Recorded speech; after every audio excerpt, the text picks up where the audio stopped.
Hey guys, so today we're gonna be making a logo. So my logo is themed in a serpentine way because my name is Nag, and in my language, Nag means snake, so serpentine. So that's the kind of play that I'm doing here.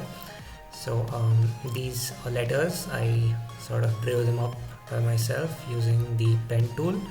You can either go ahead and do that if you have the time, or if you want to do a quick edit, what you can do is look for a cool font and find letters in that font and apply with that. That's what we're going to be doing in the tutorial because it's much faster than using the pen tool. And yeah, so let's dive right into it. So first you want to start off, create a normal project. So I'm just going to be using let's see, I'm going to be using a 2000 pixel grid. So let's start off with that. Now I don't want this background, I just want a transparent background, so I'm just going to go ahead and delete that. Hit delete on the keyboard to delete a layer. Now for the first layer, what I'm going to do is we're going to start off with the dragon. And we have the dragon here. I'm gonna make it a little smaller. There we go. Of course, all of these materials that you're gonna see me using, including this font, it's all going to be available on in the link in the description. So make sure to click on that to get all the requirements, that is these files. So this is basically the kind of logo that we're going to make. You'll see it soon enough. So once we have the dragon, what we want to do is we want to create a layer for this mask so we can apply a texture to it. You can leave it this way, you can either go ahead to blending options and you can put a gradient overlay, okay, oh yeah, no, all right. Now see, so you get something like this, or you can put a color overlay and you get a single color. But what I'm gonna do is I'm gonna make it look a little cooler than that. So I'm gonna just use the magic wand tool because it does it really fast.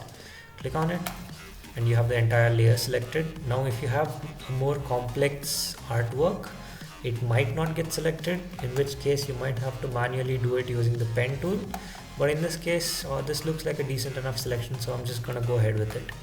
So once that is selected, what you want to do is you want to make sure this layer is selected and you want to hit this button right here, right? And that creates a layer mask. So you have a layer mask ready right over here. So now I want a flaming dragon. All right, so I'm gonna go ahead and get our flames. There we go. So we have really fiery flames. Place it right up center, hit enter, and now you're probably wondering, how do I make the dragon appear? So all you have to do now is click on this mask and drag it onto the other layer. There you go. Now you can go ahead and get rid of the old dragon. You're all set. Now for the text, right? I'm gonna go ahead and get the texture for the text first. I'm gonna go ahead and place it in the center of the dragon.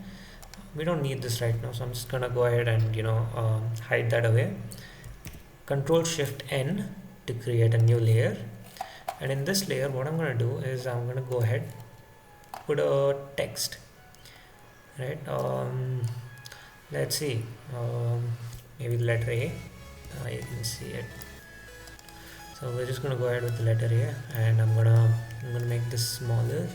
I want to center it so that it's easier to move around. So now if you want to edit the characteristics of this letter, why is it not visible? Okay, now it's visible, right? So that's a cool looking A. So now if you want to edit the characteristics of this letter, go ahead and click on this icon right here. So the font is Azonix, right? Azonix, and that's linked in the description below. So all you have to do is download it. Go ahead, find this file where you download it, right click and hit install, and you'll have the font. You'll have the font show up on Photoshop. So next what you want to do is you want to go ahead and hit escape.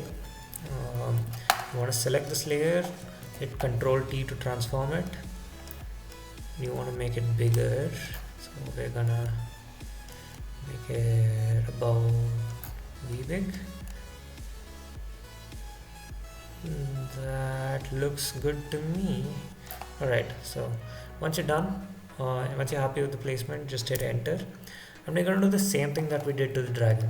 Use the magic wand, and there you go. It's an easy selection because it's a regular shape, right? And now what you want to do is create a mask, and you drag on the mask to the dragon skin layer, and you can get rid of that layer. And there you go. As you can see, the magic wand kind of messed up a little bit here, which is why I recommend that you use the pen tool, but for the sake of the tutorial I feel it's faster to do it with the magic wand. So for the background now, we're going to create a new layer, put it all the way back, get our paint bucket tool. Now you can do either this and you get a completely black background, or if you want you can go ahead and get a different texture for the background and place it at the bottom of all the layers, so you'll get a neat background. Or another thing you can do is you can go for the gradients. So the gradient tool is gonna basically make a gradient between the foreground color and the background color. So I'm gonna go ahead, let the background be black, the foreground I'm gonna make it, I don't know, maybe bluish because the letter is blue, maybe orangish. Yeah, let's do orangish. Let's see how that looks. Looks pretty cool, right? You know what? I'm just gonna stick to the black because I feel like it's overcomplicating with the textures, here and everything. And now you can see that our magic selection tool sort of got rid of the eye as well. So there's a very simple fix for that. Since you have a background layer, you just go ahead, use the paintbrush, choose white, and just paint over it. Since the layer is going to be covering the background layer anyways, it's fine. You don't have to be very accurate with it. It just looks cool. Go ahead and put colors here if you want, different colors. Just make sure not to go out of the layer mask, or it will be visible. And there you have it. You have a pretty cool looking logo. Takes barely 10 minutes to make.